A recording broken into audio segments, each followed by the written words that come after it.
Unseen, luminous souls, you have entered the gates of Ishtar, where we wander through the threshold between myth and memory, listening for the soft pulse of ancient magic beneath our feet, where we explore the quiet magic woven throughout our world, one element, one vibration, one breath at a time. You stepped into BB Cat's sacred sanctuary, and today we're stepping into the shimmering realm of crystals and healing stones, ancient companions believed to hold the earth's memory, energy, and wisdom. We're going to focus on 7 special sacred stones. These crystals have been revered across civilizations, carried in ceremonies, worn by mystics, and believed to hold the breath of the earth spirit. So nestle into your stillness within, inhale deeply, and let your intuition open. Settle in, let your breath deepen, let the veil thin. First, let's talk about the ancient story of stone.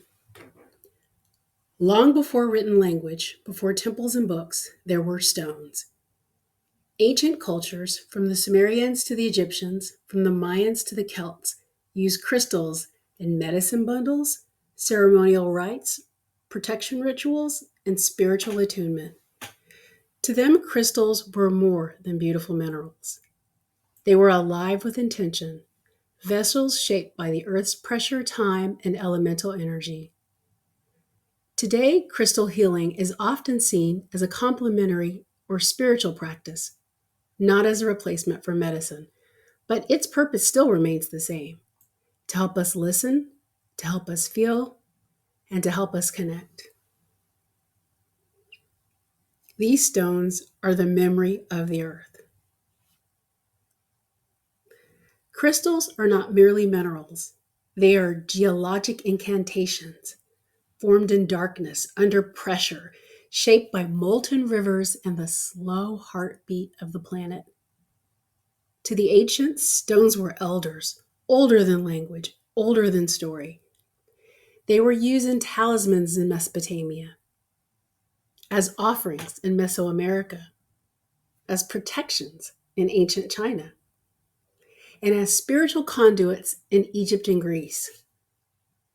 Each culture gave a stone a role. Each stone carried a myth. And tonight, each stone will whisper its tale. Let's talk about how crystal energy works. Let's explore the mystery. Many practitioners believe crystals hold steady, unchanging vibrational frequencies. They're like humans filled with emotion, movement, and shifting energy, more like waves. When we hold or work with a crystal, the idea is that our energy field begins to harmonize with the crystal's stable vibration. Think of it like tuning a guitar string by using a pitch pipe. The stone doesn't fix you, it simply offers a frequency of balance, which your body, mind, or spirit can choose to align with. Whether you see this as metaphysical, symbolic, or psychological, what matters most is how it makes you feel. We're going to focus on some very special stones, 7 special stones. I'm featuring these crystals to talk more about them and their healing properties. There are as many types of crystals and gemstones in the world with as many types of purposes as there are people and religions and continents and cultures. It's a wonderful place to explore. Tonight, I'm just touching 7, but there's a whole world out there for you to learn about. So let's begin. The first stone that I want to talk about is amethyst. It's also known as the stone of peace. Amethyst is kind of like a gentle guardian of calm. It's said to ease anxiety, quiet your mind. This violet, purplish kind of crystal is often kept near beds or meditation spaces. It's a great place to keep it. It's associated with clarity, dreams, and spiritual protection. It's important to hold an amethyst when you need emotional soothing, like to get a deeper sleep or relief from an energetic overwhelm. Say you've been short circuited, it kind of brings you back to yourself. Amethyst is like the color of twilight skies, and it's the keeper of the world's sacred vision. It's got a mystical energy to it. That energy is kind of calming, more like spiritual clarity and psychic protection. Let's talk a little bit about how some ancient cultures have thought about this. In ancient lore, let's focus first on Greece. In ancient Greece, amethyst was carved into drinking chalices to prevent intoxication, physical and spiritual. Egyptian priestesses tended to wear it over their heart for protection and dream work. And medieval healers placed it on the brow to quiet madness or open someone's inner eye. For you, hold amethyst when you seek serenity or glimpse of what lies just beyond the waking. The second of the seven stones we're going to touch upon is carnelian. I love carnelian. It's got that rich kind of flame-like look. It stands for the courage. It's like a forge of courage and the flame within you. Carnelian glows with the warm colors of sunrise. It's known as a stone of creativity, vitality, and confidence. Carnelian helps to awaken dormant passions and inspire bold choices. You should reach for carnelian when you're wanting to call and bring in motivation. You're wanting to focus on like a creative flow, a courage, and an action. It's a stone born of fire and sunrise. Carnelian has a mystical energy to it. It's vitality, courage, a creative ignition.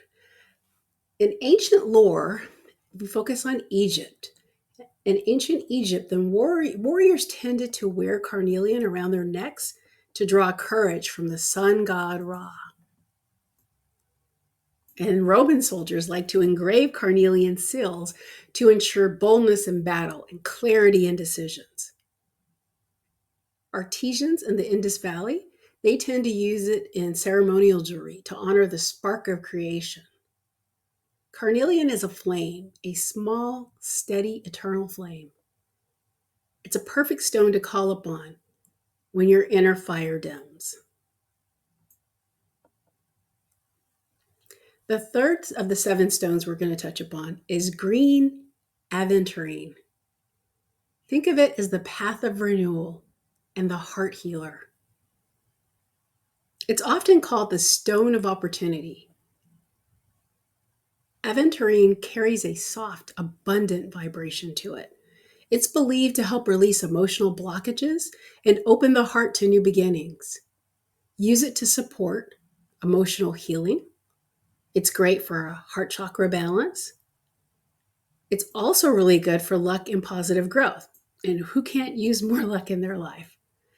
Think of it as a stone of soft forest and spring rebirth.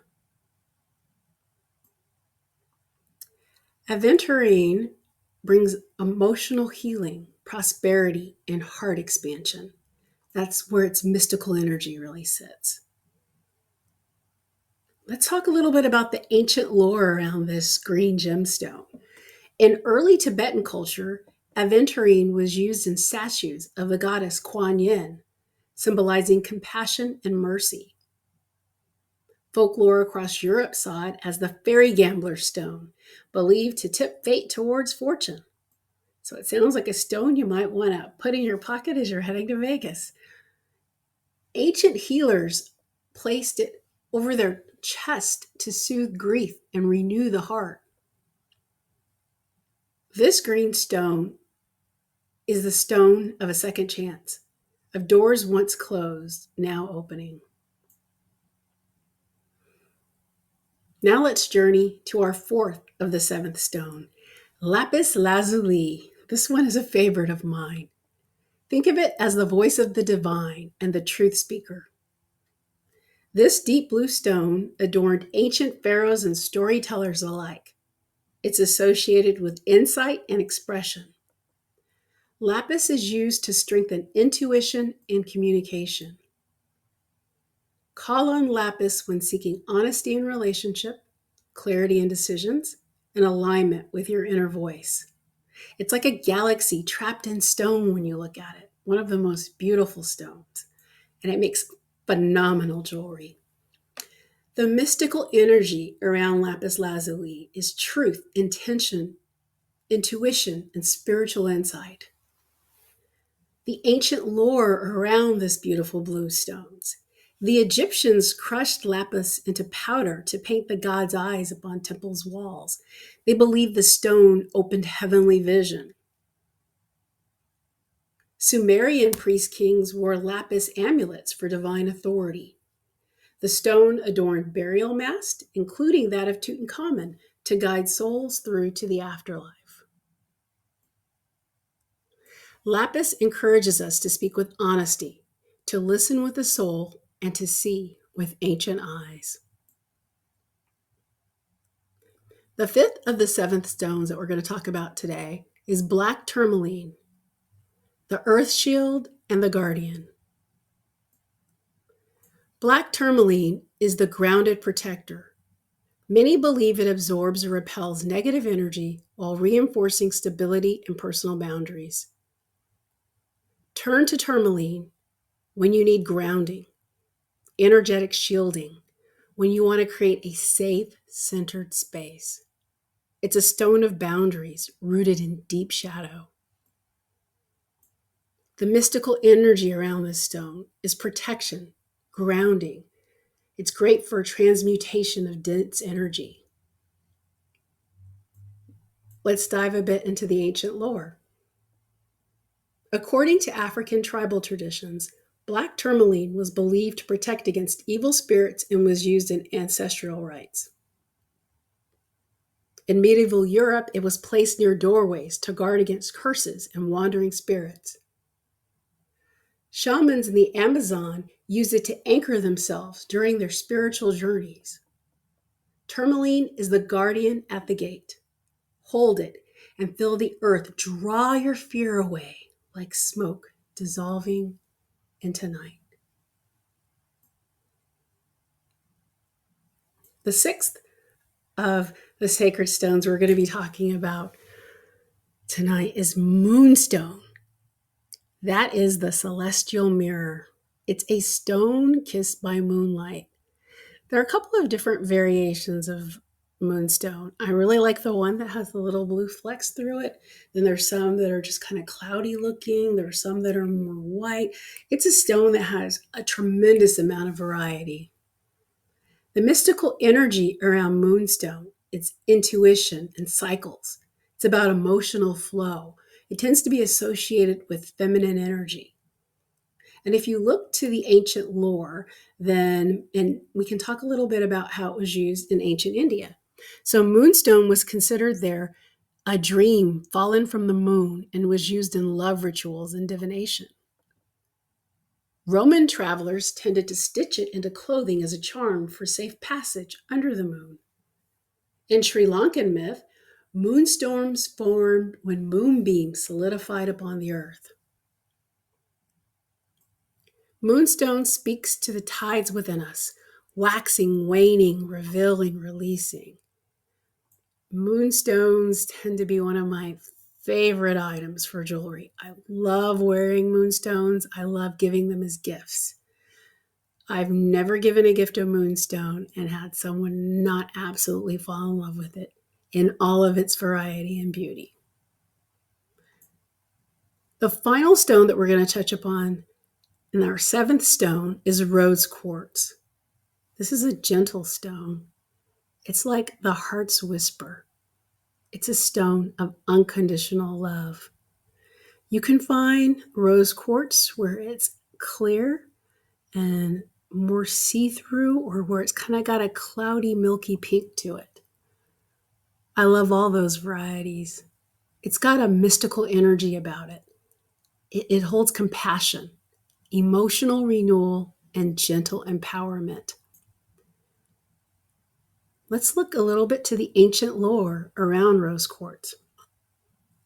According to Greek myth, rose quartz was created when Aphrodite's tears mixed with the blood of her lover Adonis, staining the crystal with love, sorrow, and devotion. Egyptians believed that rose quartz kept the skin youthful and glowing, even placing it in tombs for beauty in the afterlife. In ancient Chinese healing, it was carved into facial massage tools to open the heart meridian. Rose quartz is not merely a stone, it is a reminder that softness is strength and vulnerability is a power. That's something we all need to remember in the modern world.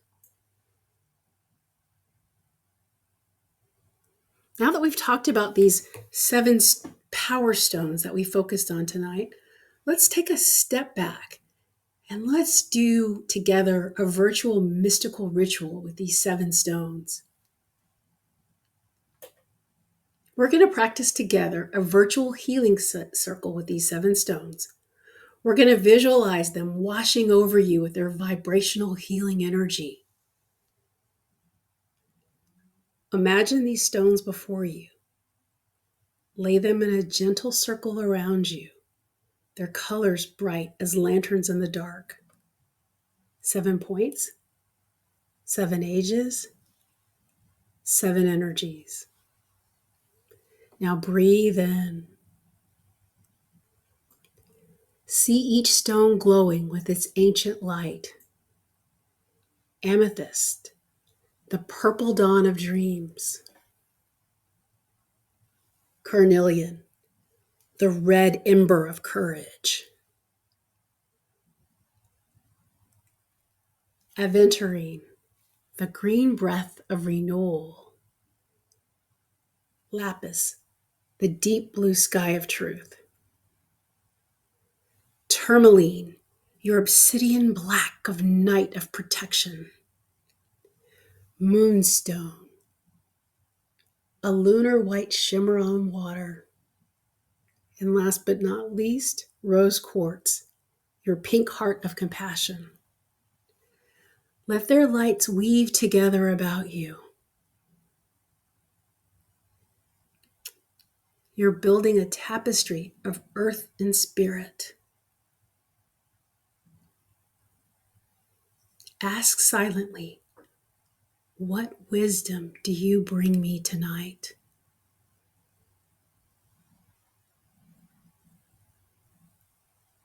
Wait. Listen.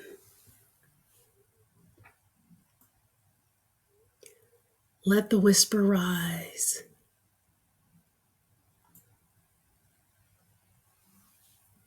Let these ancient stones bring you their wisdom. Feel them speaking to your soul. The vibration and the resonance with each stone moving in and about you. Feel it altering you, lifting you.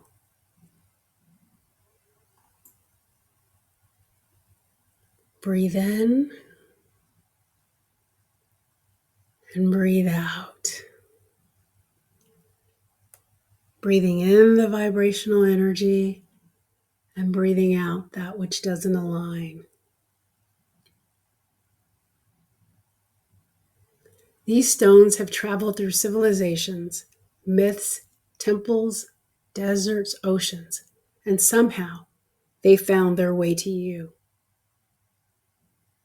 They are reminders of your own ancientness, your inner fire, your inner moon, your inner truth. Now we're going to close this virtual gemstone circle. Feel yourself embodying these and carrying this vibration into your day. And let's do a simple crystal closing ritual, thanking these gemstones for the wisdom that they've shared with us. If you have a crystal nearby, hold it gently in your hands. But if not, Don't worry, simply imagine one. Think of its shape, its color, its weight. It doesn't matter which one you pick. You can even pick a stone we didn't talk about. Just call to mind a gemstone that resonates with you. Now close your eyes. Take a deep breath in and release. Picture a soft light forming around the stone. This light represents intention, your inner compass. Let it expand slowly, filling your chest, your mind, your entire aura. Now silently ask, what energy am I ready to welcome? Allow any word, image, or feeling to arise. Trust whatever appears.